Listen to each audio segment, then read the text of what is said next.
आप जी यहाँ पर जिस वस्तु की डिमांड करते हो, परमात्मा से जो कुछ भी मांगने आते हो, वो क्या मांगते हो? जब तक आपको तत्व ज्ञान नहीं होता तब तक क्या डिमांड करते हो? निसंतान संतान की इच्छा लेकर ही यहाँ आते हैं। और कोई निर्धन है जिसके पास धन नहीं है, वह केवल धन ही मांगने आता है। किसी को कोई बीमारी, कष्ट, रोग या कोई अन्य प्रेत बाधा है, पितृ बाधा है, या देव के कारण कोई कष्ट है, तो उसका निवारण ही लेकर आते हैं, उसकी निवारण की इच्छा ही लेकर यहाँ आते हैं। पुण्यात्माओं, जिस समय आप जी को ये तत्व ज्ञान समझ में आएगा, तत्व ज्ञान हो जाएगा, उस समय आप ये डिमांड भूल जाओगे। कौन सी डिमांड? नंबर 1 संतान की, और नंबर 2 घने धन प्राप्ति की। तीसरी जो आपकी इच्छा है कि आपके ऊपर कोई प्रेत बाधा है, कोई पितृ बाधा है, कोई देव का प्रकोप है, ये इसका निवारण आपका ठीक है। ये अवश्य, इसके कारण भी यहाँ आने वाले को बहुत लाभ मिलेगा। अब सीधे से शब्दों में ये दास ये कहना चाहता है कि कोई भी प्राणी किसी भी आशा या इच्छा या किसी भी कष्ट या संकट के कारण परमात्मा के दरबार में आ जाते हैं। धन्य है वो प्राणी और धन्य है उनके माता पिता जिनसे जन्म हुआ, क्योंकि यहाँ आने से आपको तत्व ज्ञान होगा,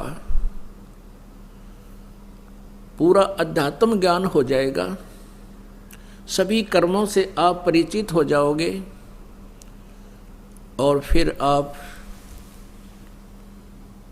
जिस इच्छा को लेकर आए हो उन इच्छाओं को भी परमात्मा से पाओगे, वो भी पूर्ति होगी। लेकिन वो कितनी होगी? जो आपके हित में होगी।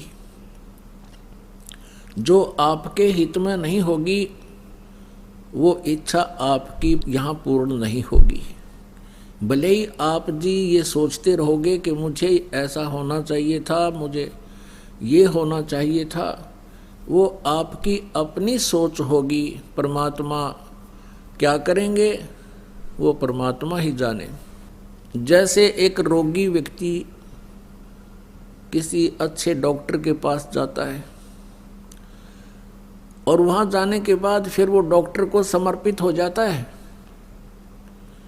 वो डॉक्टर फिर जो भी ट्रीटमेंट करता है उस मरीज के हित में ही करता है।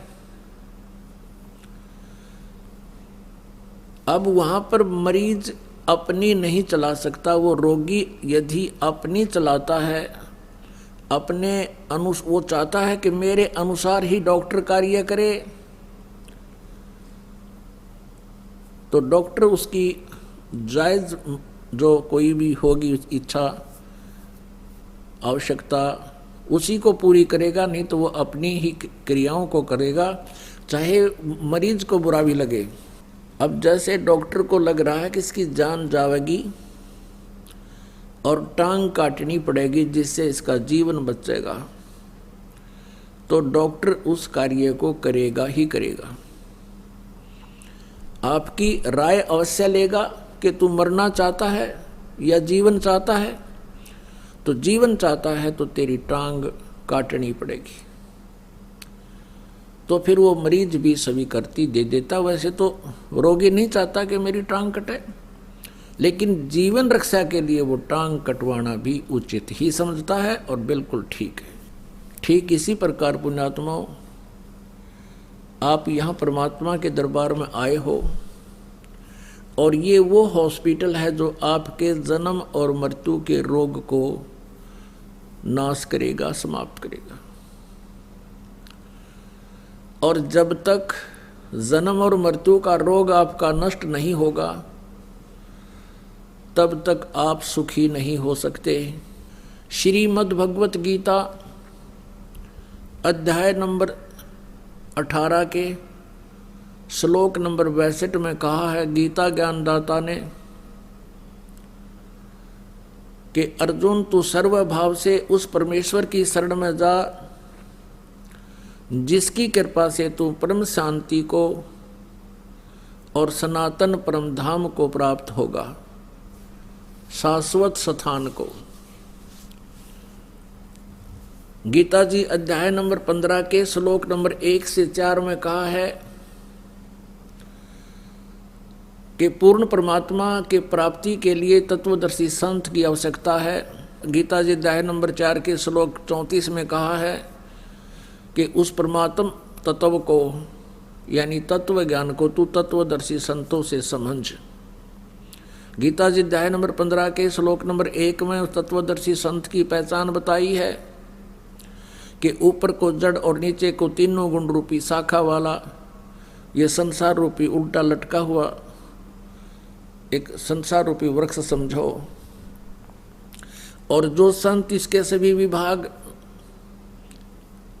पत्तों सहित बता देगा स वेदवित, वह वेद के तात्पर्य को जानने वाला है, अर्थात वो तत्वदर्शी संत है। परमेश्वर कबीर देव जी स्वयं ही तत्वदर्शी संत की भूमिका भी यहाँ आकर करते हैं, एक अच्छे नागरिक की भूमिका भी स्वयं ही करते हैं, एक नेक शिष्य का रोल भी वो परमात्मा स्वयं ही करके दिखाते हैं, और एक अच्छे कवि के रूप में भी वो सुप्रसिद्ध होते हैं, क्योंकि वो अपनी महिमा की वाणी लोकोक्तियों के माध्यम से सुनाते बोलते हैं, जिस कारण से वे कवि भी कहलाते हैं, लेकिन वो होते हैं परमेश्वर। तो परमेश्वर ने बताया है अपनी अमृत वाणी में, सच्चिदानंद घन ब्रह्म की वाणी में, कबीर वाणी में। कबीर अक्षर पुरुष एक पेड़ है, निरंजन वा की डार, और तीनों देवा शाखा है ये पात रूप संसार। ऊपर को जड़ तो वो परमात्मा स्वयं है, जिससे सभी ब्रह्मांडों का धारण पोषण होता है। जैसे वृक्ष को जड़ से ही पूरा आहार मिलता है, टहनी तना डार पत्ते सभी उसी से आहार प्राप्त करते हैं, वो सबका धारण पोषण करने वाला होता है। तो वो तो पूर्ण परमात्मा परम अक्षर ब्रह्म स्वयं कबीर देव जी हैं। जमीन से बाहर जो दिखाई देता वो तना होता है, उसको अक्षर पुरुष कहते हैं। गीता जी अध्याय नंबर 15 के श्लोक 16 और 17 में तीन पुरुष बताए हैं, सरपुरुष, अक्षर पुरुष और परम अक्षर पुरुष। 8वें अध्याय के 3रे श्लोक में भी परम अक्षर पुरुष बताया है, जो तत्ब्रह्म के बारे में जानकारी दी है। तो अक्षर पुरुष वो तना है, और मोटी डार जो है वो सर पुरुष है, सर पुरुष, जिसे ज्योत निरंजन भी कहते हैं, काल भी कहते हैं। उस काल के यानी सर पुरुष की फिर उस डार के 3 शाखाएं हैं, उसके पुत्र हैं रजगुण ब्रह्मा, सतगुण विष्णु, तमगुण शिव जी, और पात रूप हम संसार है। तो यहाँ बताया है गीता जी अध्याय नंबर 15 के श्लोक नंबर 1 से 4 में कि जब तुझे तत्वदर्शी संत मिल जावे,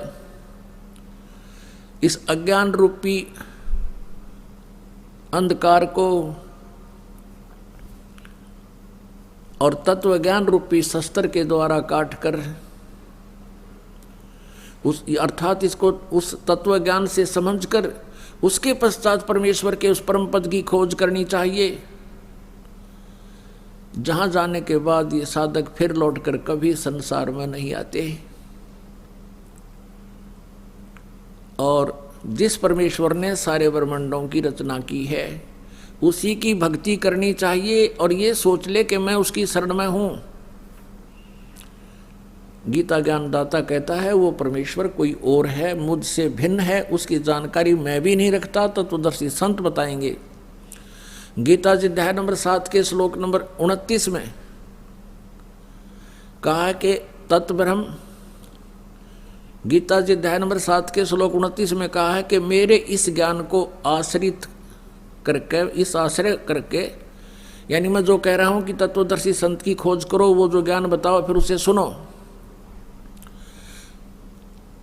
और जो जरा और मरण से छूटने का प्रयत्न करते हैं वे तत्व ब्रह्म से, पूरे आध्यात्मिक ज्ञान से यानी तत्व ज्ञान से और सभी प्रकार के कर्मों से वो परिचित होते हैं, वही जरा और मरण से छूटने का प्रयत्न करते हैं। इस संसार की किसी भी वस्तु की डिमांड नहीं रखते। गीता जी अध्याय नंबर 8 के श्लोक नंबर 1 में अर्जुन ने पूछा, हे प्रभु, आपने जो 7वें अध्याय के 29वें श्लोक में जिस तत्ब्रह्म की जानकारी बताई है कि उसको जानकर और फिर अध्यात्म ज्ञान से परिचित व्यक्ति जरा और मरण से ही छूटने का, जरा माने वृद्ध अवस्था, बुढ़ापा का दुख, और मरण माने मृत्यु, के जो जरा और मरण से छूटने का ही प्रयत्न करते हैं वो उस तत्ब्रह्म को जान चुके होते हैं, यहाँ की किसी वस्तु की इच्छा नहीं करते। 8वें अध्याय के 1 श्लोक में पूछा है, फिर किम तत्ब्रह्म, वो तत्ब्रह्म क्या है, ऐसी अनमोल वस्तु क्या है वो तत्ब्रह्म जो गीता ज्ञानदाता से भी अन्य है। तब गीता ज्ञानदाता ने 8वें अध्याय के 3 श्लोक में कहा कि वो परम अक्षर ब्रह्म है।